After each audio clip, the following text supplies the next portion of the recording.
welcome to the Invasion of the Remake podcast. I'm your host, Jason Bishop. With me today, as always, is Trish Conklin. Hey, everybody. But Sam Stepanenko is MIA again. I don't know. He was... The gods did not see fit for him to join us for this podcast. No. Crom didn't like him, and neither did the Greek gods. No. But we are lucky today. Yes. Because we have with us today comedian Monty Scott. How you guys doing? Good. Nice to be here. It is.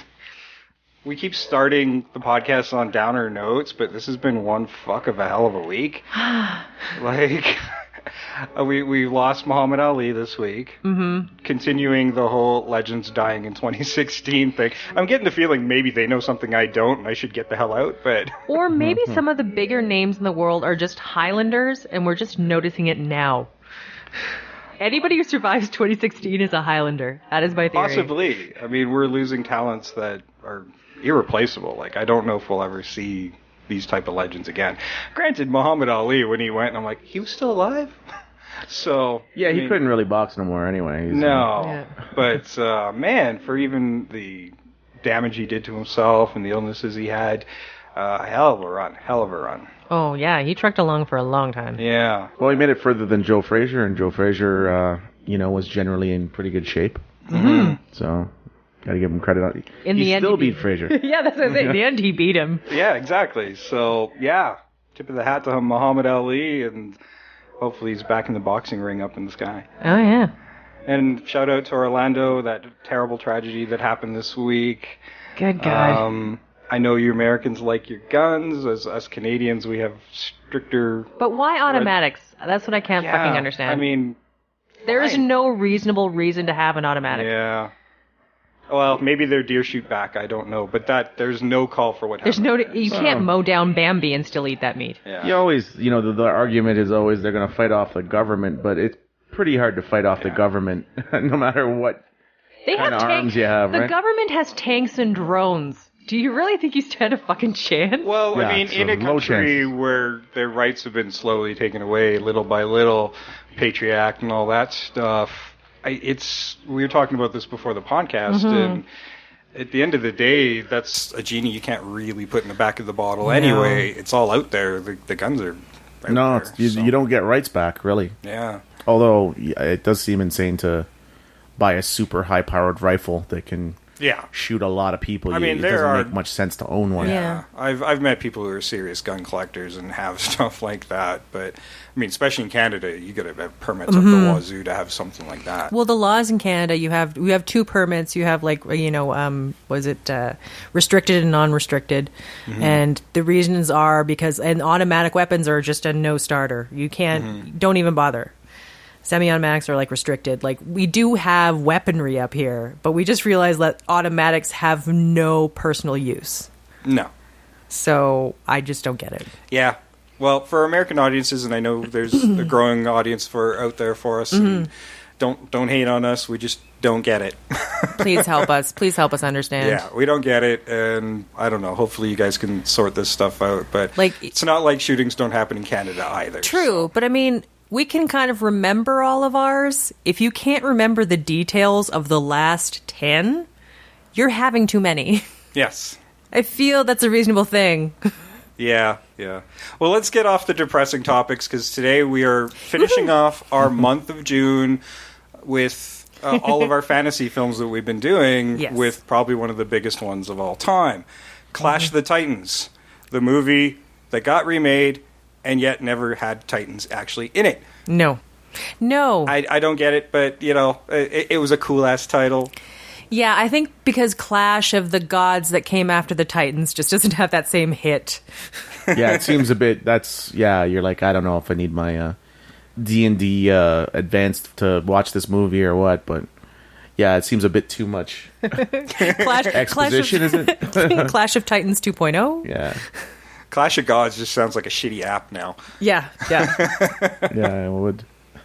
It sounds like one of those ads you'd see in the middle of a game where it's just some hot woman just, promoting this game that you don't know what it's about. Yes, we see a lot of those now. Yeah, I'm into those, actually. I mean, I never play the games, but I'm like, yeah, Sure. Yeah. Just replay that ad. Yeah, we're actually that's recording fun. this during E3 too, so it's in my brain right now is just like video game fever happening in my head Hell yeah. because I love E3 Yes. and all the exclusives that go to Xbox, and then I go, fuck, I want to play that, but I don't have one. I know. It's like you just have to have the multi-platform. Remember the olden days? It was like a joystick with one stick in the middle and one button. Yeah, now it's all about VR coming up, and I'm like, I still think that's going to be a fad like motion control, but I mean, once people are going to think it's really cool until they get that thing on their head and they start developing neck issues, and then they'll say, like, you know what, this isn't great. Yeah, and then it'll go away, and then somebody will like, oh, I made a better version of it. Yeah. Yeah, and somebody will want to try that. Okay, so Clash of the Titans from 1981, directed by Desmond Davis, written by Beverly Cross. And Beverly had written a couple other Ray Harryhausen movies, and this is definitely one of them. Sinbad and the Eye of the Tiger from 1977, and Jason and the Argonauts, which I don't remember the date, but that was from the 60s. I think 69, or maybe even somewhere earlier. around there, 68, 69 perhaps. But yeah, very Harryhausen, Jason and the Argonauts. Harryhausen. It was budgeted at about $15 million in 1981, although they started shooting this in 1979. So 15 million, that would be tons, no? that'd be tons, and Sizable. it took in about 46 something million. So it was a huge hit for 1981 dollars for sure. Oh yeah. And of course, we're also talking about the Clash of the Titans remake from 2010, directed by Louis Leterrier. And there's a whole bunch of people who wrote this damn thing. Travis Beacham from Pacific Rim wrote the screenplay, along with Phil Hay and Matt Manfredi, who are writing partners, and they did super hits like Ride Along, R.I.P.D. Hey, Ride Along did well, I guess, at the box office. R.I.P.D. Wow. R.I.P.D. did not. and Aeon Flux. Aeon Flux had great promise, but didn't do well. Yeah, No. despite mediocre reviews at best for this movie and a couple of Raspberry Awards. It was budgeted at $125 million and pulled in almost, like $491.5 million. So Wow. it got its sequel. Well, I think part of that was a lot of us got duped by like, I remember Clash of the Titans and I loved it, and that's why we watched it. Well, yeah, I went into this one because I tried to watch the remake a couple of times and never made it through, and this time I'm like, it was okay. The remake is attractive to look at, but problematic from story perspectives and character perspectives. It might have even done better if it hadn't had that terrible post-production 3D process thrown on it at the last minute. Because What was that into? Like, what part? Or just the whole thing? the whole thing was post-3D. It was originally going to be shot with 3D in mind. The studio decided not to do that because of the expense, and then Avatar took off like huge. So then they said, we're going to throw another $10 million, and it looked like crap, and Leterrier actually even disowns the movie because it was never his intention, and it did look terrible. And you can tell, like, there's one moment where, when you say that, I was like, why is this moment in the movie? And that clarified a particular moment for me, where one of the guys throws his spear at another guy, and I'm like, oh, that's the 3D moment. That's why that pointless moment was in the film. Quite possibly a last-minute edition. Oh, we have to have something shooting out of people. Like, those bad 3D movies? I don't even know if that was that. Like, it was just a case of they did it at the last second. I bet you that was always there. Yeah, maybe. I don't think you want to start counting pointless moments in that movie or any other movie that's made recently, really. Wow. I mean, like, there's a lot of them and you're like, did we need that? I know. Who the hell knows? But, we'll get to that, but that remake is very much a mess. A lot of cool stuff put together. And It's pretty to look at, but it's not, there's no substance to it. yeah. So, Clash of Titans 1981 starred Laurence Olivier, who was a fiend. He might have been a fiend. He's a legendary fiend, but he was a friend of Beverly Cross, and that's how he wound up in the movie as Zeus. Stars Harry Hamlin as Perseus, Claire Bloom, Maggie Smith, Ursula Andress, who got one line, but top billing. Yeah, Ursula Andress got one more line in that movie than any female goddess in the fucking remake. Yeah. And then way down the credit list was Burgess Meredith, who had a very significant part. And he was awesome. I don't remember a movie with Burgess Meredith in that I didn't like. I agree with you. Love the guy. Granted, there's probably plenty I still need to watch, but so far... Yeah, he was... I thought he was the best part of that whole movie, to be honest. I completely agree with you. For sure. I totally agree with you. Now, we'd like to do a little thing here called First Watch, especially with something like this, and this one harkens back to my childhood. I fucking had action figures. I only had 2, but I had Perseus, and I had, what's his name? Calibus. Calibus. Yeah. And they were the only 2, and they were the same size as my Star Wars figs at the time. But I remember having them, and then the dog chewed off Calibus's hand, which was somewhat appropriate. Yeah. And then eventually... It's like the dog was like, this is not narratively real. Yeah, yeah, and then it what's he doing with eventually lost the tail, too. But... Like, I saw it fairly early on. It wasn't a theatrical watch for me, but certainly a video watch. And if my folks knew that there was some bare breasts in this PG movie, then that might have changed. But you know what? It was the 80s. That was... Couldn't watch a movie without some bare breasts in it. Yeah, and it was still PG. It was actually the first PG that Harryhausen got. All of his other movies were G. When I'm thinking about the bare breast, there is a portion where part of that bare breastedness is just a woman breastfeeding Perseus. That very early on, that opening scene is that. Well, that's actually brilliant. Yeah, well, in the 70s and 80s, like in the up until I guess probably 1985, we didn't know how destructive the female breast was to everybody. So up until then, they're like, yeah, sure, you could have some. Who cares? I mean, they're just women with breasts. Thousands scarred by watching babies eat or women just being women. Little did I know growing up that would destroy my life. How dare you have a nipple? I know. Yeah, and just the breastfeeding scene, which was just like, what would be there was nothing wrong really with that? overly sexual, and then the other one was the side boob of Andromeda, and she coming out of. Although I did notice he was walking naked with his mother on the beach in the first one. Yeah, and I thought that was like every childhood. I thought everybody's walking naked on the beach with their mother when they're 8. And I'm like, that's a bit of an odd move, but whatever. I mean, nice to be comfortable with our bodies. Very nudist, yeah, I guess. Sure, absolutely. Well, maybe very Greek. There's a few other inappropriate I don't know. things I'm going to bring up along the way. Yeah. Especially with the remake. Oh, God, yeah. Because I do like my Greek mythology. It's why I like this film so much. I had a great teacher in grade 3, which is when the subject came up, and we did Greek mythology. I started sketching the creatures and really fell in love with mythology. And then I watched Clash of the Titans, and as much as I loved this movie, I was like, that ain't fucking right. Yeah. Yeah, I did have some problems. What I kind of noticed about that era watching it was just what I was like, they didn't explain a lot. And I was like, I think it's because they thought in that time period, people were like well educated. And now they're like, oh, yeah, we're pretty sure you have no idea what the hell's going on with Greek mythology. So let us explain every little bit to you because unless Britney Spears isn't in this, so we know you're not going to know anything about this. That's true. There was no sex tape. So Trish, you this was another early one for you in your childhood. Yeah. This one specifically, I remember being at a friend's house for a birthday party. Tammy Hodgson, I don't remember if it's her 9th or her 10th birthday, on Beta. Beta? I saw this sucker on Beta. Wow. I bet it was huge on Beta. Yep. Man, that's even putting Jeff to task. I know, right? Like, what? I've just out hipstered Jeff. Yeah, Boom. no kidding. Like, Beta. Nobody had Beta.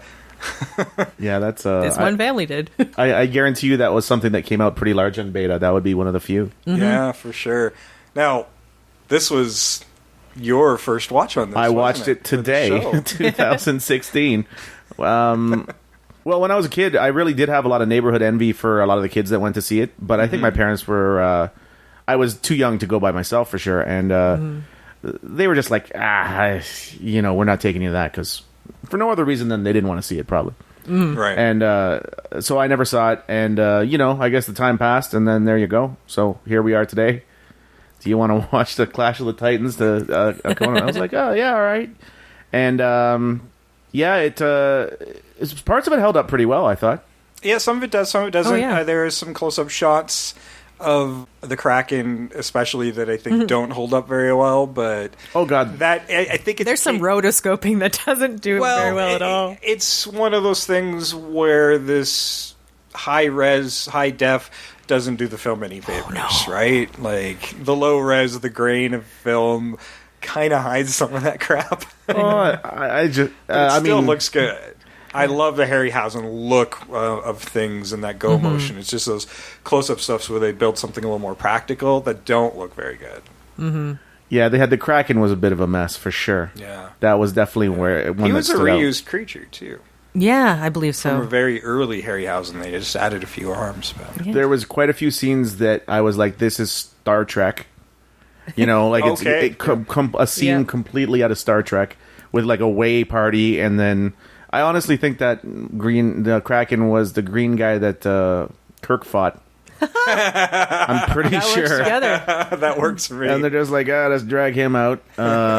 Yeah, but there was some of the stuff with the Pegasus and stuff was cool. Yeah, like that looked good from a distance. Oh yeah. What is that, claymation or something? Or? It's stop motion animation. Yeah, but yeah, like with the Pegasus, they actually put in a lot of work with like making it look like Pegasus was running as he was flying. Like the movement of the legs actually made sense. They didn't try to do something weird. That where was you're something like, they actually kept. That doesn't in the look like what a remake. horse is. I mean, it's all CG'd at that point, but they did keep that motion. Oh yeah, yeah. Like you want to make it look like a horse running. Yeah. Well, I'm going to run the trailer here, and then we're going to dive right into this. Woohoo! Provide him with suitable weapons of divine temper, a helmet, a shield, a sword. Find and fulfill your destiny. The myth,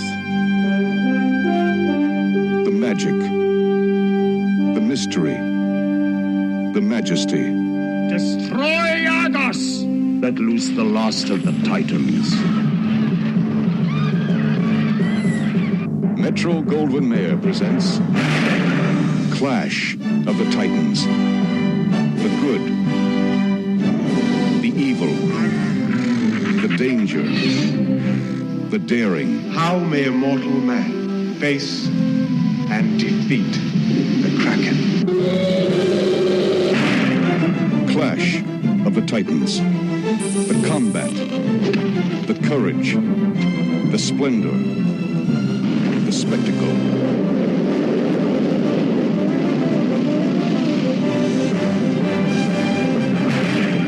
Clash of the Titans. Starring Harry Hamlin as Perseus, Judy Bowker as Andromeda, Burgess Meredith, Maggie Smith, Ursula Andress, Claire Bloom, Sean Phillips, Flora Robeson, and Laurence Olivier as Zeus. Before history, beyond imagination. Clash of the Titans. All right, that was Clash of the Titans in 1981. And yeah, I still love this movie. There's some things that don't make a lot of sense, and then of course the Greek mythology nerd in me. The best electronic owl movie, I believe. Oh, was it Bobo? Bubo. Now, he was inserted into this movie because of Star Wars. He is essentially R2-D2. That's why they put him in this fucking movie. And they made good use of him. And he really appealed to kids. Yeah. But when they were just going to do that little cameo in the remake, and it's literally a throwaway scene. Oh yeah, in every definition of the word. But Sam Worthington saw this thing and didn't want it even in the movies. Like, you guys are going to ruin my career. Oh yeah, Sam. I'm like, Sam, don't worry about it. It's been mediocre the whole way. Yeah, settle down. Yeah. You're not making good choices. This is not their fault. Bubo is not going to mess you up any. No, Avatar may have made $1 bazillion, but it's okay. Yeah. And so's this movie. And so is Terminator whatever. 4? I guess it would have been the fourth one. Terminator Mess? Yeah. That's the one with Bale. That's the one with Bale. It was okay. It was not great. A little boring. No, I was not a fan of that one. I like the next one, though, whatever the... I did too. Yeah, I haven't seen that one yet, but I've heard a lot of people like going, okay, if you hated 4, this one will make it okay. Yeah, I thought it was pretty decent. Like, I heard people, it got a bad review, like not a great review, and I thought, well... I didn't get it. I really liked it, and then I saw the bad reviews. I'm like, really? That was pretty cool. I mean, I didn't mind the one with the third one. So I'm kind of forgiving With to the chick? Terminators. Yeah, I mean, like, it wasn't great, but it was... Yeah, you kind of have to be forgiving with that The one. third Yeah, one, the third one, it's weird. The third one I hated, and then I saw the fourth one, I'm like, the third one isn't bad.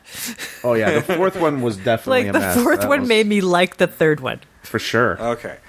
Well, now that we got sidetracked by Sam Yeah. Worthington and his fucking bald head in this, I don't know whose decision was to do that. I but don't know. No. Wrong. They got it right in the sequel, Wrath, despite the fact that it was almost ignoring the first movie entirely. I think they figured that they should. Maybe. All right, well, this follows Perseus. He's found floating in a box, Yeah. for lack of a better word. Well, in both movies, his mother and him are cast into the sea. Yeah, and that actually plays towards the mythology, so that's actually accurate. Mm-hmm. There's a few inaccuracies in both. Like the Kraken, the Kraken is not Greek mythology. No. That's actually Norwegian. And there is a creature that attacks Argos, I do believe was the city, and They've got Argus. Yeah, it's sort of Argus should have been a different city, I think. Yeah. Anyway, yeah. In legend, it's the giant whale Cetus. So, close enough. This looked cooler. I think they wanted something cooler like the Kraken. And they were thinking about calling it Leviathan in the remake, and oddly enough, not once did they bring up Cetus. So, No. They were thinking about calling it Leviathan? That would be insane. yeah. Well, I mean, not the movie, but the creature. Yeah. Oh, just calling it Leviathan. Yeah. But I mean, that's what everybody remembers this movie is. Release the Kraken. Yeah. So you gotta do it. You can't can't just for rename the it. line. Yeah. Release the Leviathan. It's kind of clunky. It's not nearly as good. No, little clunky, and then you start remembering that shitty underwater movie. Or maybe they just try to like more alliteration. Let out the Leviathan. Yeah, they have to switch the line around a little bit. They could make it work, I guess. Yeah. Yeah. Now they really Liberate the Leviathan. They give there you go. they give a lot of time to Laurence Olivier in this movie. Oh yeah. Who was of ill health at the time. He did look very old when I was looking at it. He brought it. He didn't show it. The only time I actually thought he showed it when he's doing his little speech in The Shield. It sounds almost cutesy when he's like, over here, come over here. And the Shield's trying to talk to Perseus so he can find it. And then he sounds really tired in the scene. Yeah, I think sometimes when he's like sitting on the throne, he looks a little bit pained. I think to get Olivier for the movie, he's like, listen, I'm going to talk for a while and you're going to record it and put it in the movie. In your crazy Greek mythology movie, I think I'm going to be talking for a bit. So I imagine we got to be hard to cut him. Like, what do you... Yeah, that's It's true. Olivier. Yeah. And there were sometimes it was like, well, you gave an interesting performance there, but all right, you don't argue with somebody with the name Sir in front of it. No. Their names. That was the first thing I thought about watching that movie, was that it was a lot of actors from the stage. A lot of actors from the stage. There were a lot of Shakespearean actors in this film, and yeah, that's where most of them were called from. A lot of well-established British actors. Yeah. In fact, Shakespeare had inspired Calibos. Like, Calibos is not part of Greek mythology, and when you watch the movie, the first thing, that was the first thing I thought of rewatching it this week, was I looked at Calibos and I'm like, wow, he does not fit Greek. He looks like a faun from a Shakespeare play. Yeah. And yeah, he's totally based on Caliban. Well, I was looking into it, like Thetis, Achilles was actually her son. Yeah. Well, Jesus, we'll get to the remake, but it's Io was her name? Yeah, Io Gemma Arterton. Yeah, who becomes the love interest. Well, Io in legend, Greek legend, is Perseus's great grandmother. Yeah. Which makes that whole thing a bit weird. Icky. Yeah. Well, listen, I told you guys I'd watch the movies, but I'm not going back to school for this podcast. Oh no, we do this because we're nerdy enough to want to know. I'm into it. I want to know. And then when you start thinking about the long distance incestuous nature of that relationship, like, ew. Yeah, like I don't know how far back until it's okay. Guess what? None. Yeah, and I don't know why they didn't make that Andromeda. It just felt weird, but I think in ancient Greece, not far back. I think you're all good. Yeah. Well, to be fair, most of the gods were married to each other. Like Hera was Zeus's sister, whom he married. I love that joke where Thetis, they're talking about Zeus making plays on everybody. Oh, I love that. And he tried to seduce her as a cuttlefish. Yeah. And she turned into a shark.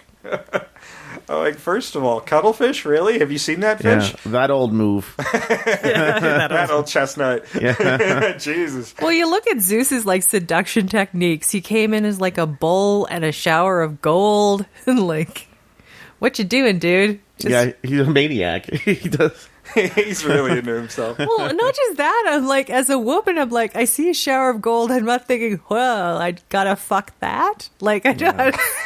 Totally want to bang that shower of gold right now. I'm like, listen, get a hold of yourself. Put it in a sack and let's take it to the bank. I know, right? No, she won't stop fucking the gold. I keep talking about investments and she gets all horny. I don't know. Yeah, he had a very avant-garde style of seduction, I guess you could say. Oh, dear. So, yeah, of course, this is Zeus, so he shows favoritism on his son. Oh, yeah. You know, he's survived some pretty terrible things just in his youth. And Calibos has been punished with this terrible transformation into this demon thing. Calibos kept hunting the flying horses. Yeah, he was. I can see why that would piss him off. Yeah, he was punished for killing his herd of flying mares. No, I'm guessing. I don't know. Is it a theme through all of Greek mythology that stop being such a vengeful cocksucker, basically? Because I mean, it seems that's what I got from all of these movies is that, hey, if you just were a little bit more, just how about you don't kill everybody this time? And like, no, I'm gonna have to kill everybody, and then it comes back to haunt. Yeah. That's an ongoing theme. All Greek mythology is about gods actually behaving pretty dickish most of the times. Gods behaving badly. Gods behaving badly. I think there actually is a book called Gods Behaving Badly that I've read where they were still alive and still doing dickish shit. Like, I mean, you had... Zeus was seducing a lot of women, but he was also pretty rapey a lot of times. Poseidon, also fairly rapey. Well, yeah, I would imagine with those weird moves that they're not asking a lot of questions. Like, he's just coming in as gold. Yeah. No, he is not likable in the remake at all. Oh, no. Like, he did straight up... In Greek mythology, he's not likable. Yeah, he did straight up rape Perseus's mom. Yeah. And then, of course, the husband, Acrisius, found out... because he was posing as Acrisius, and he walks in on himself, which probably was kind of weird. And decides to punish her. Oh, yeah, because it's her fault. It was amazing that he knew what was up right away. I would have thought I was tripping out or something. Yeah. You know? I'm like, am I here? Am I there? Where? Too much of that badass Greek wine. He knew right off the bat. He's like, no, that's God banging my wife. Yeah, and I guess you can't really kill Zeus, so go after the wife? I don't know. I didn't think Zeus was likable in the first one either, though. No. I mean, he's not likable. He's not likable in either, but he's a total dick in the remake. Oh, yeah. He's just... Which actually makes dick in this one. Which actually kind of makes him closer to the mythology. Like, the thing with the Greek mythology was like all the gods were very flawed. Yeah. Like, they would do stupid things and get mad and get angry and get pissed off randomly at people. Like, they weren't. Yeah. Well, they're petty. Yeah, he was very quick to punish an entire city for wronging him, but was less fair with the other gods when they got wronged. Oh, yeah. Or, quick to punish Thetis' son by doing what he did and turning him into Calibos, the demon guy. Yeah. But they're constantly just like equality. The smugness when I think it was Artemis that had the owl. No, Athena. Just the cockiness Athena, when Roman, it was or Artemis? When Perseus loses his helmet. And needs another kind of leg up, and this owl is supposed to see all and know all and all that stuff. Yeah. And tells her to give up the owl, and she's like, what? No. No. Well, the thing about that whole thing is like the goddesses, they're like going, yeah, no, he may ask us to do shit. That doesn't mean we have to do it. Like, she'll be like, I don't care if he gets mad and angry. He's not getting my owl. He can suck it up. Yeah. Yeah, she's just like not my favorite owl. Yeah. She's just loving the owl. Yeah, pick another damn owl. Yeah. You can have something else. It's like it's not your stuff. Yeah, there was way more goddesses in the first one. Yeah, and way more of them who were not really putting up with Zeus's shit. Yeah. No, that was an interesting crew. Yeah. Well, I mean, there was a great lineup of actors and actresses in that whole thing. Yeah, like you have Sir Laurence Olivier and Dame Maggie Smith, although I don't think she was a dame at that point. No, I don't think she was at the time. And then, of course, Ursula Andress, who was always popular. Yeah, and the woman who played Hera was also like quite a very well-known actress. The woman who played Athena, I'm not so sure, but she was also... They had some quality actors. I think that's why they did more with the gods in the first one. Because with that, for Hera. Yeah, with that quality of actor, you can't not use them. Yeah. Yeah, probably. They're going to find more stuff for them to do. Yeah, they got a lot more time, unlike the gods in the other one. It really was Liam Neeson, and then you get... And Luke Evans says, like, one thing. Yeah, he's got one thing. No bloody way he was going to come back for the sequel, and I don't blame him. He got to play Zeus eventually anyway in Immortals. Yeah. He'll probably never do another Greek mythology movie, considering how well his did. Who was the bad guy? What's his name? In the second movie? In the remake? Hades, Ralph Fiennes. Yeah, that was very fun. Yeah, he was really good. Yeah. Yeah. I didn't even totally recognize him, actually. Yeah, well, I mean, he's good. He's getting up there. He's playing bad guy after bad guy lately. Well, it was his Voldemort voice. Kinda. It was a little different, but it was slightly different, but it was Voldemort. But it was that stage of Voldemort would have eventually evolved into he who Hades shall not be named. Yeah. So Perseus has to go on this quest to save his city. Andromeda is been targeted specifically by Thetis, and it was her mom's fault. Oh yeah. I'm like, okay, mom makes a slight against Thetis, saying she's even more pretty than our goddess, and the goddess takes offense to this. These are random ass gods, because we'll get onto Medusa, which is an even more batshit reason why she's Medusa. Like, I mean, Medusa gets raped by Poseidon, and Medusa gets punished. Yeah, change. They don't even mention the other Gorgons. In the second one or the first one? Well, in regular Greek mythology, in the second one. Yeah. Oh, well, in the first one, they were saying they were just banging.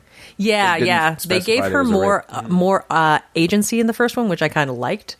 Yeah. But in the regular Greek mythology I was reading today, that's the reason. And she's I'm like, pretty kick-ass in both movies, though. Oh, I really liked Medusa in both movies. Oh, for sure. Medusa was the highlight of the first one, I thought. Yeah, both those scenes were incredible.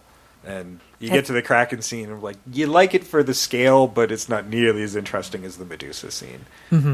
In either film. For sure. I like that they still had shades of the beauty they talked about before getting transformed. Like, she actually has a really nice face until she gets really angry. Yes. In the second one, yeah. They did some really neat stuff there. In the first one, I don't think they had that. In the original, they didn't have the option to make her attract. No. It was, and there was so much more. There was more of her in the first one. It seemed to me. It was a longer scene, wasn't it? Yeah. Yeah, it was more shots of just her, kind of like stalking him and stuff. Yeah, and they were really cool. The original script for that scene, Perseus was supposed to chop off her head with the shield. And that doesn't keep with legend. And like, I don't know why this was a prickly point with Harry Hamlin at this point, but he actually refused to come out of his trailer until they changed it, and he started getting some of the other crew on his side. Oh, nice! And that's why it changed to the sword. So you can only push him so far. Yeah, this is already pissing on all of the Greek mythology. Let's just keep something. This is my line. That's pretty amazing. Yeah. That's kind of cool. Yeah, there's lots that does work. They've just kind of cherry picked from Greek mythology for the most part, but they did things pretty cool. Like, I liked the Stygian Witches. Yeah, I preferred them in the original rather than the remake because they looked like they had human faces, just missing eyes. Yeah, I thought so too. Because in general, obviously, so many of the special effects of the second one are so much better. Yeah. But I really like that scene better. Yeah. The makeup was good on both of them, but yeah, I agree. I like it a little bit better than the original. When you watch Clash of the Titans, the remake, it really feels like they are kind of cherry picking from other successful films. So when you see the Stygian Witches, you can't help not think of a Guillermo del Toro movie. Oh, yeah. Visually speaking. Mm-hmm. Although I really like that they were holding like this gross eye rather than this crystal thing. Yeah, for sure. That was kind of cool. Yeah. But yeah, no, I don't know. And I don't know, to me, it seems more nefarious that they're eating humans when they look more human. If they look like monsters, it kind of feels more fantasist and it's not as scary. If that makes sense. Oh, and it's interesting that they had a hand start reaching up from the bra, and they still played it for comedy, as dark as it was. As a child, that scared the crap out of me. Yeah, and they're just like jamming their hand back down and then moving on to other business. Yeah. Dealing with what Perseus that's come here now. Hang on, Just got to stir dinner. Yeah, we got shit to do. Just deal with the stew and then... Yeah. I felt like the Perseus from 1981 was, in some ways, a bit cleverer. Mm-hmm. You know, he gets... And maybe it's because he had this magic mechanical owl to steal their eye, but... Yeah. I don't know. That scene it plays a bit different. It's more comical than in the remake. You know, when I think about the original, it kind of feels like you could take most of that script, this the way it is, and just envision it as a Disney film, like an animated film. Like, it would hold up just fine. Oh, yeah. As it is. Do it with the Hercules animation, you're all set. Yeah, right? Like, it totally would work. And there's, outside of the nipples, you can just, not do that. There's no particular reason to have that scene, right? Like, they'll just take those scenes out all the time. Yeah. Honestly, I bet you they threw them in to get the PG rating. Yeah, they're like, we're allowed one. We're allowed some boobs. It's fine. Yeah, I think it was just by habit, really, in that time period where they're just like, yeah, why not? I don't know what the hell. Well, it's like now, a certain movie does really well, and they think, okay, the audience wants PG horror or whatever. Yeah. And then something like Deadpool comes along and says, hey, you can do an R-rated action movie and be successful with it. And there were tons of R-rated action movies in the 90s. So things shift along the way, and I bet you 81, there was just a lot of PG movies like this. Yeah. And, in some cases, the script needed that little push just to get it to the PG. Yeah. Which is funny because now they usually have to take that shit out to get the PG. Yeah, they're like, we need to lower it down so that kids can watch this. And this one, they're like, and in this one, they kind of like were like, just a few boobs. Just get that, just lift it up. Well, it's a reflection of our society, right? Like, for some reason, we want to hide sexuality and encourage violence. So yeah, that's basically what they do in the movies all the time. Yeah, like I can see more blood and guts in a PG movie than I can see tits or somebody having sex consensually. Oh, ever. It's, yeah. Not that you necessarily need... Not that you need tits in a movie or anything like that, but it's just the idea of being like, well, what's the big deal? Mm-hmm. Yeah, or the fact that it's like, okay, these two people want to have sex. They both decide to have sex. Yeah, there's actually nothing sexual in this movie at all. No, it's just that they would throw it in there so kind of casually that is interesting, Well, there's even a point to it where Perseus is going to get married to Andromeda, but she has to remain a virgin to be a sacrifice. Yeah. So they literally can't do it. Which is interesting. I guess maybe they would have just destroyed the city sooner. I guess. Because I'm like, why don't you just go boink now? If that's what they're telling you, she's got to remain a virgin, then isn't the deal's off? No, I guess you'd probably just raise the Kraken now. Yeah. I would have loved in that scene if she's like, all right, we're gonna bring in the Kraken in 30 days, and then she's like, and she has to be a virgin. He's like, come on, this is a goddamn outrage. And then the next scene, he's just, instead of talking about how he's gonna kill the Kraken, he's just talking about like a hand job isn't sex, right? Like, okay, I would love to see that. Well, okay, if I don't go in there, like, you're still a virgin. Let's just talk about this relationship for a minute. He's gifted a sword, a shield, and a helmet that turns him fucking invisible. Uh-huh. The first thing he does is go stalk a princess. Oh, yeah. As you do. As you do. Wasn't that the entire premise of Hollow Man? Oh, God. Is that if you're invisible, you'll just start being a perv? Did he actually fall in love with her by following her, or just lust? Like, after doing all this shit, and then actually get married to her? Well, like, this is maybe weird. She's not that good. She's a virgin. She's not that good of a lay. This is the whole thing. As these are fairy tales. This is the whole fairy tale trope. Is okay. I go in. I see her once. Oh, she's so beautiful. I'm in love. Like in Sleeping Beauty. Oh, she's so beautiful. I'm in love. Snow White. Oh, she's so beautiful. I'm in love. Like, I don't know if it's that way of getting around, like, he's in love, so it's okay to not get consent. I don't know if that's it. I think it makes it less creepy if he's in love, apparently, is what I'm wondering. Think about it. He pretty much lies, cheats, and steals to get everything he wants. Yep. Yeah, or it's just given to him by his god dad. He's the ultimate, like, kind of douchebag with a powerful father. He's the affluenza kid, but Greek. Yeah, he is a little. He's given powerful swords and shields and a helmet, and then he stalks the princess of the land because that'll get him a kingdom. Yeah, and Calabas is like a kid from the wrong side of the tracks. And to marry her, you have to answer some riddle, but he gets the cheat sheet. But yeah, he gets the cheat sheet by the whole invisibility thing again. Yeah. Granted, if you got it wrong, you probably killed. So yeah, but he's got a flying horse and an invisible helmet to get all the answers he needs. And then he took the horse too, the last of the flying horses. You know, if we remade this, it would be Clash of the Titans in modern times. He's got a Ferrari, all the Coles notes and keys to every test he's ever going to have. Well, and he's wealthy.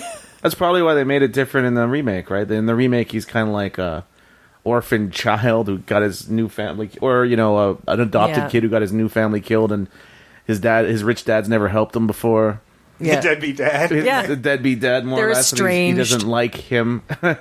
And then, and the other one, because I don't think people would have, been remotely on board for the character. Yeah, you might be right there. I think they maybe gone the other direction too heavy-handedly. I mean, Jesus, the themes of essentially atheism are pretty heavy in that remake. That's how they turning our back on the gods. Yeah, that's kind of how they get around that bit, I think. I thought it was pretty interesting in the first one with the what Calabas is the guy who gets turned into the, like, basically he was just unattractive, so the princess didn't like him no more. From the same point of view, he's like, yo, I'm the same dude, and she's like, yeah, but look at you. Well, they did a weird thing where she says, like, oh, before he was turned ugly, it's like, it wasn't love, and I'm like going, really, was it really, really? Yeah, it was pretty weak. Mm-hmm. Yeah, she's like, no, I was young, and he was very interesting and dynamic, and then he was kind of ugly, and I was like, He's like, he wasn't interesting enough to overcome that look. Yeah, totally. And then I got older and I realized. Yeah, he's like, you're pretty and not that interesting, but I'm on board with that. I got older and I realized I'm a superficial bitch. Well, not just that. Totally. And to be fair, here's the thing, too. She can only marry somebody who answers her riddle. Like, God, like, that's just bullshit. It's his riddle, not hers. It's his riddle, but I mean, she can only marry somebody who gets it. Like, if it was some ugly looking guy who got the riddle right, would she be as happy? Although I did like how he handled that. I'm like, okay, it's basically describing Calabas's ring. So he goes and Perseus takes his hand. Well, originally he was just going to answer the question, but he didn't get away scot-free. Calabas is seeing the footprints in the sand and attacks Perseus on the beach. Yeah, I like that he brought the hand, like he gets the riddle right, throws the hand on the ground, and then the mom would be like, are we going to marry this maniac? Yeah, exactly. I just threw a severed hand on the ground, like a football. Normally when you propose and give the ring, it just needs to be the ring. Yeah, at some point wouldn't the mother be like, you know what, we've really got to rethink this courtship ritual. Like, I feel I have made an error. Well, I'm guessing that was imposed on them, though, was it? From somebody, from the people? Yeah, I mean, they were a kingdom that praised Thetis, and this is the son, and this is the cost because he lost his love. And the spike in the hand killed me, though. I thought that was pretty classic. Yo, bro, did you bring a severed hand to this courtship? Yeah, I did. Yeah, and then at the end of it all, this is Thetis's like kind of kingdom. The people of Jabba like freaking love her, and then they're like, okay, yeah, so we're gonna marry the girl who is supposed to be your son's bride to the guy who took his fucking hand. Oh yeah, this is gonna turn out great. Nothing bad will ever occur because of this. No. Well, and then he had to say that she had to break the camel's back with the. And you're even hotter than Yes, what's her name? Calabas. Thetis. Yeah. Thetis, yeah. And then she's like, "Well, now that's enough. You've cut off my son's hand. That was fine." It's funny. They did that in the remake, and again, Andromeda's mom says that line, but Yeah. and it was more beautiful than Aphrodite, but nothing comes of that. No, Hades is the one who kicks her ass. Yeah, Hades, like that made no sense whatsoever. No. Well, Hades just wasn't even happening. He's like, "Listen, we can't have this. You're not hotter than the gods." Yeah, he just needs an excuse. Yeah, it was kind of trumped up charges for Hades on that one, but still. Yeah. Hades was just, I just wanted a fucking excuse. You say one thing. Oh, you're hotter than her, eh? All right. It's like somebody being like, I'll kill you if you tell me like toilet paper should be underneath or over top. We're an over top kingdom. How dare you? All right, we're about 50 minutes in. I'm going to run the other trailer, and we're just going to continue this conversation. We got lots more to say, and we're going to start moving into the other one. There's so much we could do, like 4 or 5 hours on just the first movie alone, because it's just it's actually a really dense movie. Yeah. With all the really great scenes, but yeah, there's just not enough time. So we're going to jump around, and we'll come back to things. But here is Clash of the Titans from 2010. One day, somebody's going to have to make a stand. One day, somebody's got to say enough.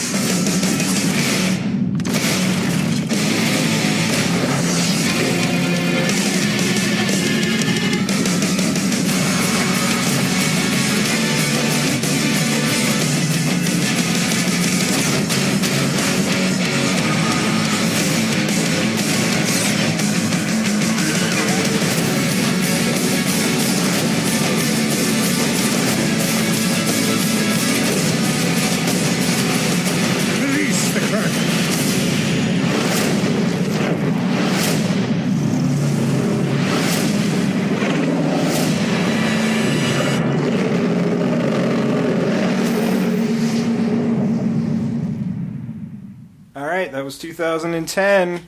I gotta say, I really like the music in that one. It's not bad.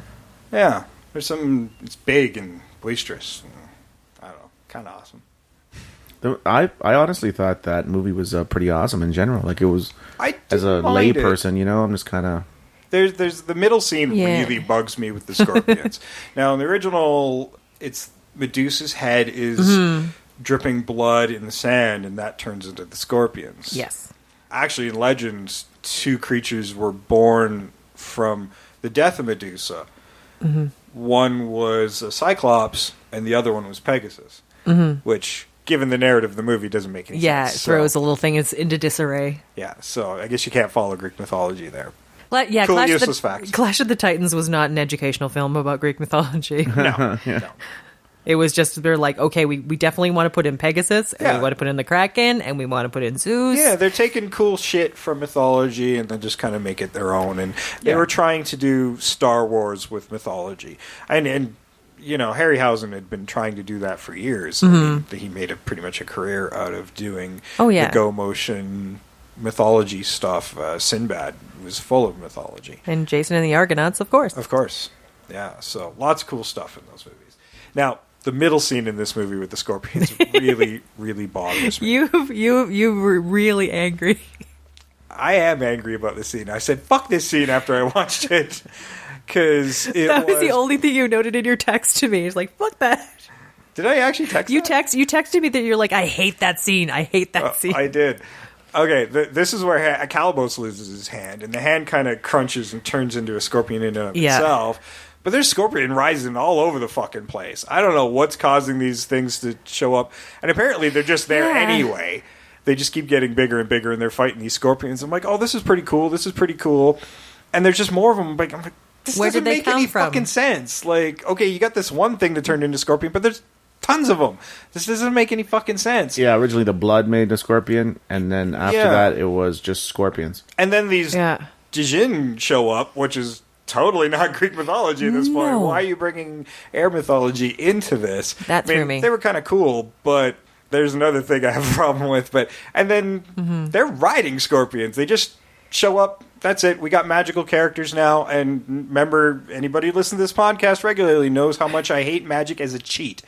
This is like the pinch in Ocean's 11. Something that doesn't make any sense just to move shit along. Right. And... Although, I mean, So in a Greek mythology kind of movie, a magic fits better, you know? Sure, and it helps them move things along, and you get to do some cool shit.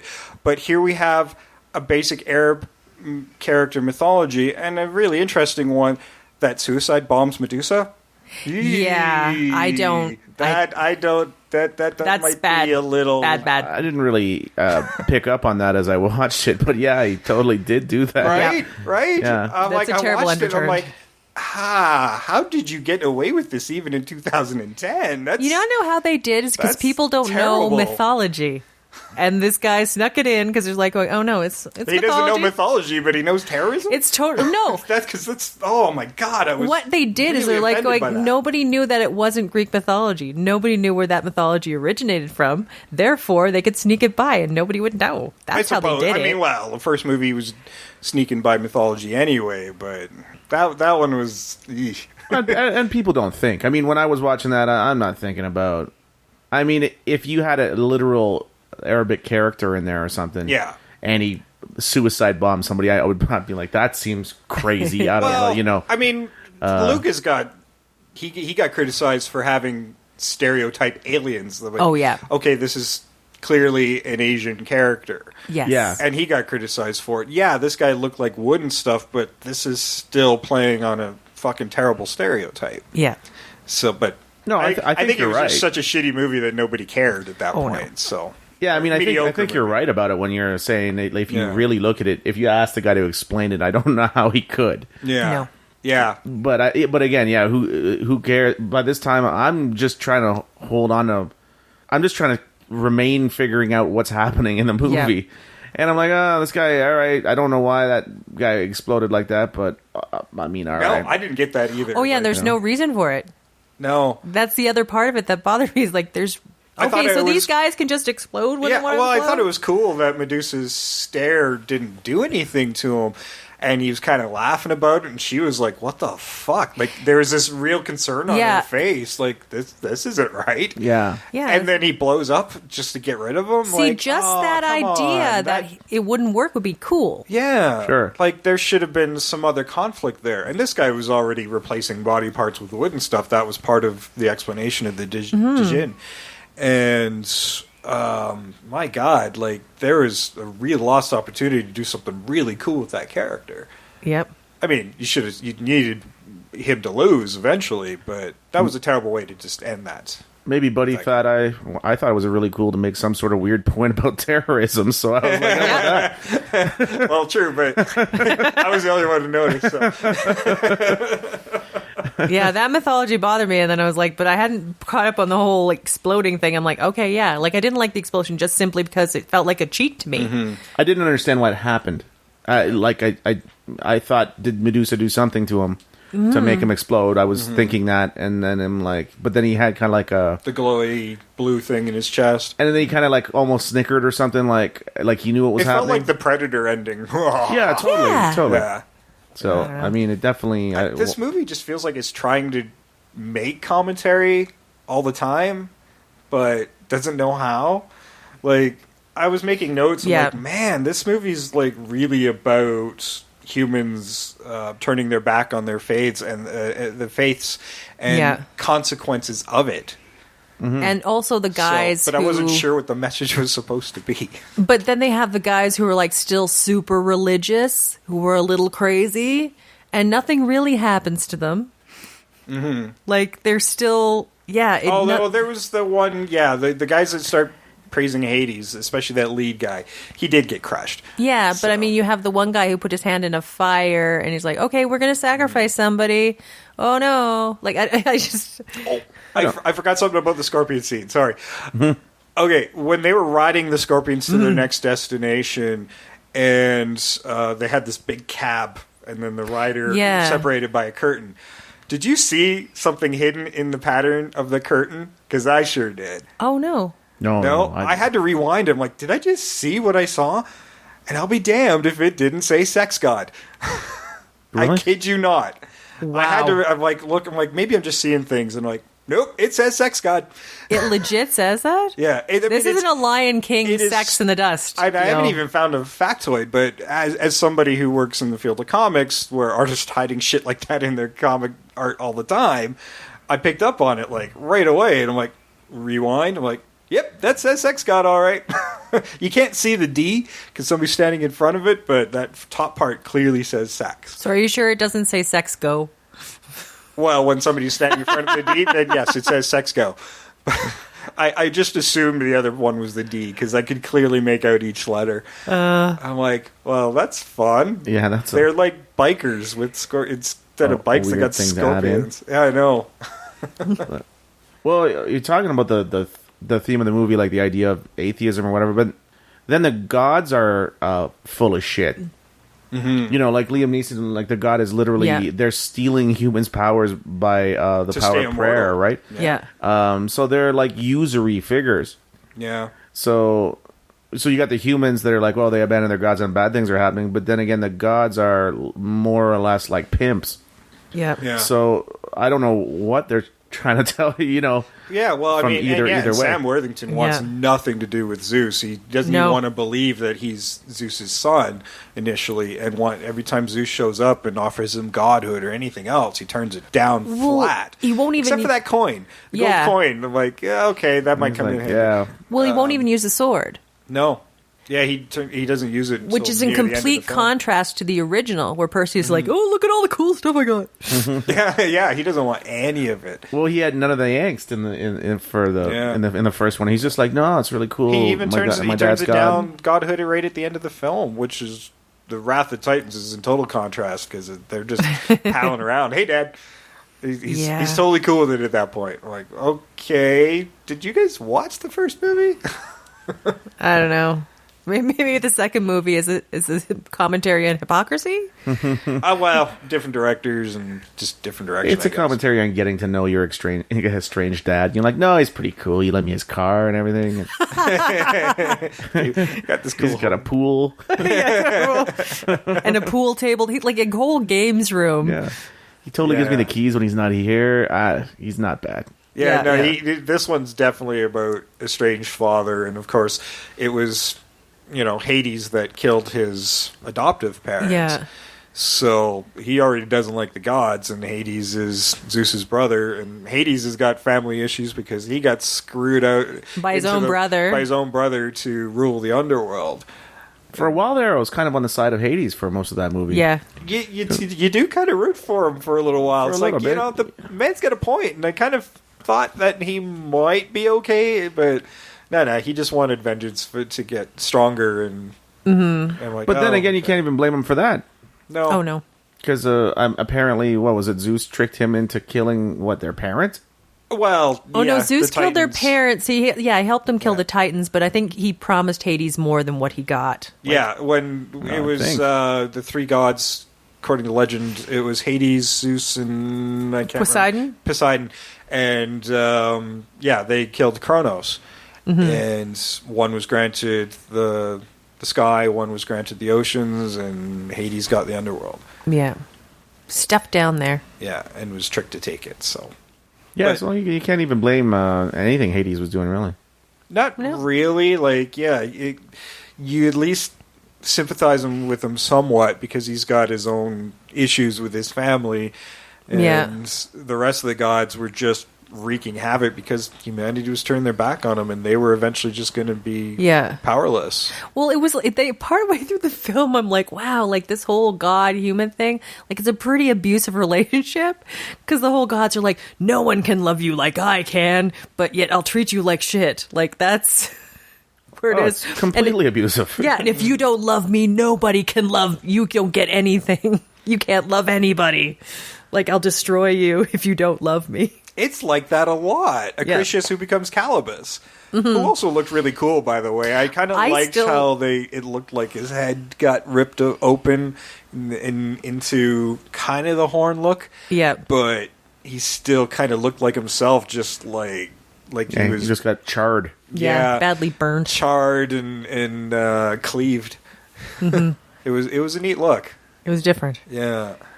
Well, I mean, I guess you could, if you thematically, if you want to talk about if Hades is the devil or whatever, if he could get the humans to ignore God, and he feeds only on humans' misery and make humans miserable and ignore God, then the devil takes over. I guess you could look at it if he wants to do it from that kind of play. Yeah.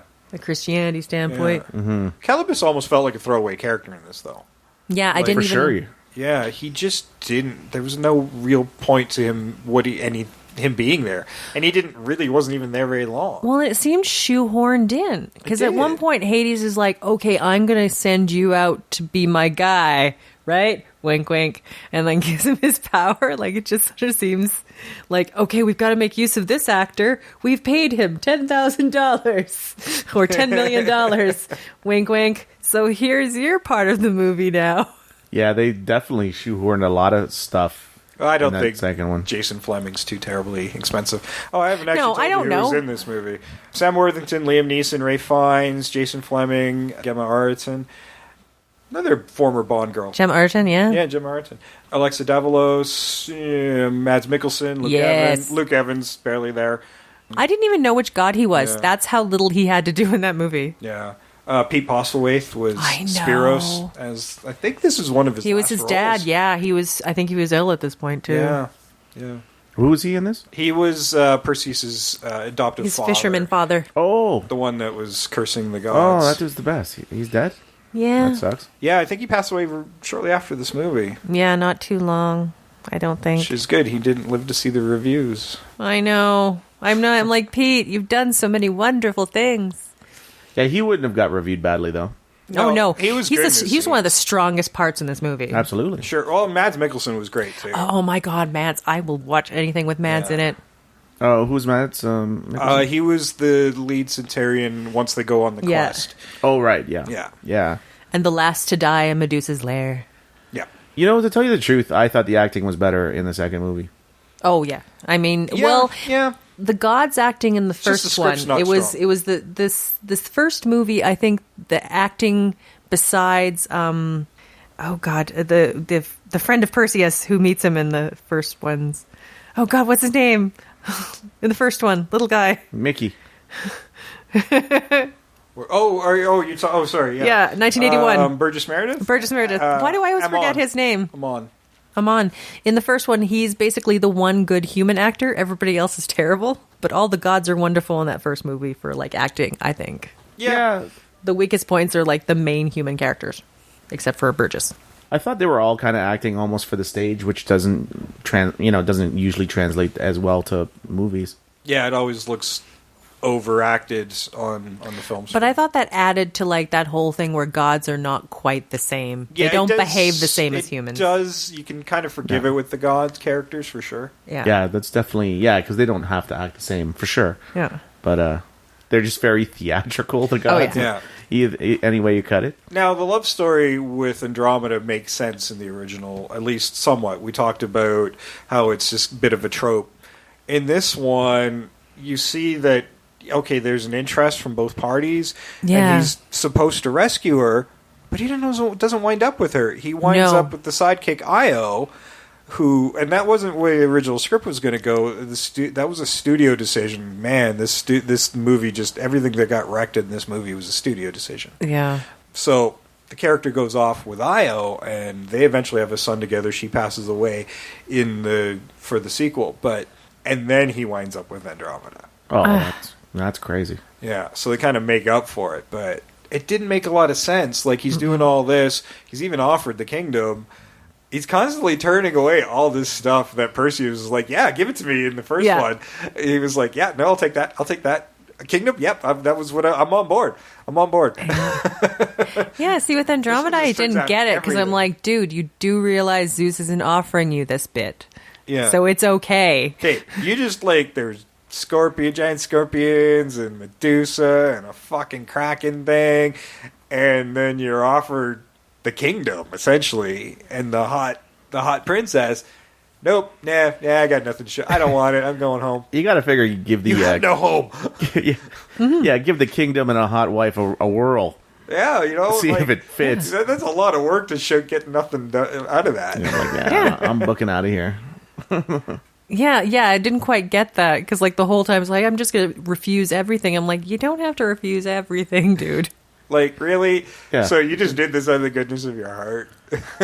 No, I did it out of spite, and then he just walks off. Yeah, no, this is God stuff. I'm gonna make sure I take away all their fucking toys. Yeah, I don't. Although the two of them didn't have any interaction in this movie, did they? Not really. Andromeda, really, no. and No, they really didn't have any. Near the end, there are these glances where it was you could see she's like, "You're turning me down." She's totally interested. There are shades of it there. And she winds up with Io, who died. So maybe that's and was brought back by Zeus. So technically, he shouldn't want her. Well, she's alive again. Yeah, yeah. And we haven't. We don't know if she wasn't a rotting corpse. She kind of turned into air and went upwards. So really, not so bad. And I thought she couldn't be killed anyway. She said I can't ever get old. Yeah, she's a demigod, and they shouldn't get old, I guess. Yeah, I don't know. But she kind of claimed part of her legacy as well. I don't. Yeah, it was very unclear as to the whole. No, there's a lot of stuff in this movie that didn't make any sense at all. But to be fair, when I think about it, the fact that he turned. Cool. The fact that he turned down the kingdom of the princess can kind of make sense when he's going, well, I don't know you. I don't know anything about you. I'm not going to marry some stranger. So I'm just going to go now. I kind of get that. Maybe it's progressive in that point where he's going, yeah, this falling in love just because I see a beautiful chick. No, not for me. Yeah, he's just a genuine heart. He's no. I don't know the person inside. I'm not shallow. I mean, he's I'm pretty sure somebody's going to bring that other chick I love back to life. I'm holding out for that one. Dad owes me one. Yeah, could be. I don't know. I thought they kept flying in the face of his morals. I know. That were established throughout the movie. But the second movie just completely discounts it all, and Dad's actually a cool dude in the second one. For all we've mentioned about the remake, I found it easier to follow because it was explained more carefully all the way through. There was points in the first one where they just kind of made leaps. They're all right, now we're doing this, and watching it, you're okay. I mean, sure. Yeah, they do make a point of trying to introduce the characters as you go along, and they don't really do that. There are times in the first one where I'm just kind of waiting, and then somebody said a name an hour into the movie. I'm that's who that is. Yeah, who's this now, and what's going on? Honestly, I didn't know it was Thetis until an hour into the movie. I kept writing down Hera because that made sense to me. Yeah, I thought it was at a point, and then I was oh wait, I remember this movie. It's not Hera. Yeah. But it took me a while, and then they said Thetis. Yeah, I was listening for the names. You think I would have known it because I've seen it a bazillion times, but I've never. Well, I knew who Athena was. I was also a kid when I watched it. I knew who Athena was because of the owl. Right. That's how I knew who she was. She was very well established. Right. Because she's the goddess of wisdom. She has an owl. No, that's totally fair. Now, okay, owl. And they make a point of saying in the first one that the owl knows all and can help them. Mm-hmm. So why did they go to the Stygian Witches at all? Couldn't they just ask the owl that he can understand? I'm not sure. Mm-hmm. The owl is only a pale comparison to the actual owl. Yeah, it's just a robotic fraud. It's RGB too. Or it can also be the whole point where part of a lot of these Greek quests was the quest for the quest's sake. Like, you look at, what was it, like Hercules, like all the tasks he had to do in regular Greek mythology. The point was just getting him to do those things. I think it goes along with the theme of a lot of Greek mythology where you have to just get them to go do stuff. Yeah. Hercules is also the great-great-grandkid of Perseus, by the way. Just saying. Nice. Yeah, I'm not up on my family trees. I'm up on most of my gods, but... They originally were thinking, when they were trying to cast for this movie, they actually were looking at Arnold Schwarzenegger at one point, but they were, at the time, the director wanted somebody more athletic looking rather than hulky looking bodybuilding, which, a year later he would do Conan, so... Well, he also did Hercules in New York, is what he did, so he'd already been Hercules, so they were like, no, people couldn't believe him as Perseus. You can't do that. No, and they were right. They would want somebody who speaks English. At this point in his career, he was, And you can't have the hero look more imposing than the rest of the villains. So. Yeah. And everybody anywhere. Yeah. I'm like, he could take the crack. He just punched the Kraken in the face. That's it. Done. Well, what I liked about that one is, like, Calibos looks in that original one like Harry Hamlin is fighting him, and you can tell why he's losing. Calibos is a big, imposing creature. Yeah. So, that's why he's losing that fight. Yeah, well, they do. Yeah. They do. Size seems to matter in that second movie. They make everything look bigger and imposing. So there seems to be jeopardy in most of those scenes, except for the fucking scorpion scene. You're not. You know what I would have liked in the second one is they didn't have the double-headed wolf, right? Oh yeah, they didn't have the double-headed wolf. Yeah, I would have liked to seen a proper Cerberus. They didn't have time to do 3 heads in the other one. It was just a little... Harryhausen already spent 2 years on the damn thing. Oh, yeah. And he normally does all that stuff by himself, so this is the first movie he actually had assistance on. So. Yeah, that looked pretty good, the double-headed wolf. Oh, it did. Yeah. It looked great, and I totally get it, and, they would have just done it bigger and crazier. And at the end of the day, Harry Potter had just done it, so they didn't need to do it. Oh, okay. Right? It probably wasn't that far off of that Harry Potter movie. Well, what was it, the second one or the third one? I thought it was the first one, wasn't it? Maybe it was the first one. I don't know, but it wasn't... And the first one is 2001, so that was 9 years prior. Oh, they could have got away with doing it. I don't know. I needed another 3-headed dog. I know. Yeah. Why is it too much to ask to have a 3-headed dog, guys? Yeah, I didn't think so. Both of them had really cool Charons, the boatmen. Yep. For the River Styx there. Yeah. Both looked really cool. Mm-hmm. They just had the little boat with the stick that we'd all kind of imagine from Greek mythology pushing along the river. This one, my God, in the remake, it was this big-ass boat. It was a ship. And he hands the coin that he got from Zeus to him. And then they just are allowed to go down in the bowels of the ship where it's just filled with coins. Yeah. You know what I've always wondered? I wanted to know what would happen if somebody had taken one. Yeah. I've always wondered about this. They do have the ferryman, and when you talk about currency and exchange rates and inflation, it used to be 2 coins on each eye, right? Mm. So with inflation, how does this affect his business model? It was a gold coin. It was a gold coin, but I'm thinking, really, over the centuries, hasn't he had to try to revamp what happens? I don't know. If you're dealing with precious metals rather than, because that's back then it was all precious metals. So if he just would have stuck with a precious metal model, he's fine. Okay. Totally fine. Yeah, just goes to show we should never have left a gold-based currency. Yeah. Once we untied the dollar from the gold, that's big trouble even on the River Styx. Yeah, Charon stayed on the gold standard. Oh, for millennia. Yeah.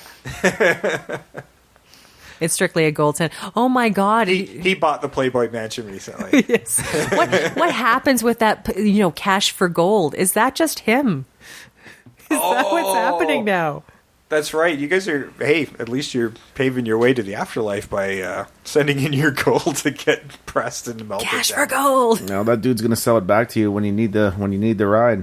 Yeah. Yeah, totally. He's got a good gig down there. I just have to move a boat, man. I know. It's like well, it was the first cruise liner. Yeah, there you go. Lots of now we just have cruise liner. No frills cruise liner. Now you have the almost dead on cruises up here. Yeah. He had the dead. The sights are the worst parts of hell. Oh, Jesus. The day trips are just amazing. I don't think they didn't have a buffet or nothing there, did they? No. I didn't see anyone do getting the a giant sandwich. vulture either. No, I like the giant vulture. I didn't get that, though. Like, the vulture was taking her soul to Calibus. That but made the she was least still... sense of all time. Yeah, I didn't get that in the original film, and I'm glad they I always kinda thought it left was her out. consciousness. I don't know. Because, like, it would be like a dream to her. And how would Percy... I guess maybe that's the demigod in him that can see Yeah. that in the first place. After all, he can talk to owls that bleep and bloop, so... Yeah, just why did you need a vulture to take you anywhere Yeah. if you're having an out-of-body experience? Well, I'm sure if I did my research, I'm sure that was probably some mythology again. Maybe. I mean... I didn't get it. If you're going to travel in, like, a gold cage, you're going to want a big vulture to carry it, right? Yeah. You're not going to have, like, a sparrow. Because we know sparrows can't carry coconuts. Although the climactic battle between the vulture and Bubo. I loved that. I did. Oh, God. I did kind of miss It was that. dumb, but it was fun. It was dumb. I think that covers all the major effects sequences in the original movie. I'm trying to think of any other ones that we might have missed and glazed over. I'm trying to remember. I don't know. Everything in the second one's an effects thing. Yeah. Oh, God, yeah. Yeah. Tons of effects. What were your favorite moments in that second movie? Because, I mean, it's not bad. The middle part is a bit of a mess, but... Yeah, the Kraken was cool. I liked the beginning when Hades there killed the family. I just thought that whole kind of sequence was kind of cool. Yeah. And what else did I like? That was and Medusa. The whole Medusa scene was probably my That was favorites. really strong. Mm-hmm. Yeah. I totally agree with that. The Medusa scene is super, super strong. I love that too. And you're seeing, and then that point in the movie, I felt like a lot of those guys I really got to like, and then they were getting killed, and I'm like, no. Oh yeah, for Like sure. there's that emotional resonance there. Yeah, it was definitely. You like at that point you kind of were on board for everybody. Yeah. You're like, and then you're like, no, Mads Mikkelsen, no. Yeah, it's hard not to. Well, everybody who listens to this show knows we're big fans of Mads. So. Oh, for hell yeah. And Nicholas Hoult. I was like, oh, poor little Nicholas Hoult. Don't kill him. We have a bad habit of always inserting him in our remake. So Yeah, mostly me, though. I'm guilty of it. I'm the largest crime person for that. Yeah, maybe one day we'll cast him as a good guy, though. Yeah, it'll happen. He was basically good in this movie, so there you go. Yeah, totally. Well, our audience, I want to know what your favorite Greek mythology movies are. There are a few more out there. Mm-hmm. You can throw in some Roman ones if you want. That's fine. They had the carbon copy gods anyway. Yeah. Hermes, Apollo, whatever. You know, Yeah. they just changed them. And speaking as a girl whose mom is from the town of Vulcan, named after the Roman god. Yes, despite the fact that they've used Star Trek to really drive the economy of that town. Yeah, I remember a time when it used to be about the Roman god, and it wasn't about Star Trek. Yeah. Was it a mining town? No, it just was they liked the name Vulcan. Oh. I thought there would have been something a little more poignant about that, but... Nope. Okay. My other hometown, Stavely, named after a guy named, guess what? Stavely. Claire's home? Woman named Clara. Clara's home. Oh. So Man. Vulcan's not looking so bad. So now that our audience knows that we live in a fucking boring province... Town naming isn't that much of a stretch most of the time. That's true. I mean, people name towns now that'd be Like named after Calgary. South Park characters. Well, so Vulcan was a bit of a stretch then, as it turns out. Yeah. Oh, there you go. Well, yeah, tell us what your favorite Greek mythology movies are, your favorite Sword and Sandals movies are. We've done them all month long. I want to hear what your favorites are. Maybe we'll use some on the show. You can let us know on Twitter at Invasion Remake, Invasion of the Remake over on our Facebook page, or invasiontheremake@gmail.com. Yes. And, of course, you can send us all sorts of cool stuff. We're always looking for suggestions for films to do. We will take a fan challenge once in a while. We're going to do one here We have one soon. coming up. We've got one coming up. We're calling it the Fan Challenge. It'll be our first Fan Challenge. And that will be interesting because that one just looks like they're throwing us in the deep end right away. But it looks like, I don't know, it looks like there's a nugget in there. I have such high hopes for it. All right, well, that one's coming, and we're not going to prep for that one. We're just going to watch it and then record. So who knows how that one's going to go. And if you got theme music, we're always looking for that. We'll run that between segments. Yeah, or segment music. Yeah, and if you're really cool, and we know you are, our invaders are the best audience ever. If you see us make a post on our social media, share it with your friends, like and share it, get the word out for the podcast. When you're listening, just take a minute out of your day to click 5 stars and write us a short review. Yeah. The reviews really help. It gets us on the notable list, especially on iTunes. They use that stuff to get on the features page. And come on, we deserve it. And as we always say, like when it comes to reviews, tell everybody you like us if you like us, and if you don't like us, nobody likes Tattletale. So. That's right. So if you dig us and support us in that way, because we don't ask for donations and we're not asking for your money and we don't have any advertisers, so it's all kind of out of pocket for us, and just do us that solid, get us more audience and eyeball on the show. Yeah. Now, as a stand-up comedian, you got any gigs coming up? Anything you want to plug? Well, I'm heading back actually to Toronto probably about next week, so I don't have anything specific going on around here, and nothing like huge in Toronto where I'm plugging. We have everything. a global audience. So. Oh, we have a global audience. It's the internets. Well, I'd say, listen, you can find me. I let everybody know on my Twitter, Monty Mofo Scott. Okay, that's Nice. awesome. Get me there, or you can check me out on YouTube. Monty Scott Comedian would be my page for YouTube stuff. So nice. Awesome. You got a Facebook page? yeah, same thing, Monty Scott. You can hook me up there. There you go, guys. Go All follow right. Monty Scott. Monty's got it up. That's right. Okay. Well, next week we are out of the sword and sandals things for a while Yes. now. We've blown that wad. We've seen a lot of sand. Yeah, a lot of sand, a lot of loincloths, a lot of swords. Yeah, you'd think I wouldn't tire of all the male flesh, but I did. Oh. I want to see a clothed man now. That's what I like Shotgun Spartacus on Netflix. It's lots of tits and ass and floppy dicks, and it's like, man, this has just ruined porn for me. I just don't care. Like, some of these actresses I would have paid good money to see naked, and then they just overdid it. I'm like, Yeah, after a while you're like, for someone in a turtleneck. Somebody button up. Yeah. Like a full tuxedo. Oh, that's hot. Maybe a toque. Yes. Well, that's, Oh my god, I gotta watch a space movie, full astronaut helmet. Yeah. That's the good shit. the baggy spacesuit. put it on. Yeah. Yeah. No, put it on slowly. Like reverse stripping. It's great. Look into it.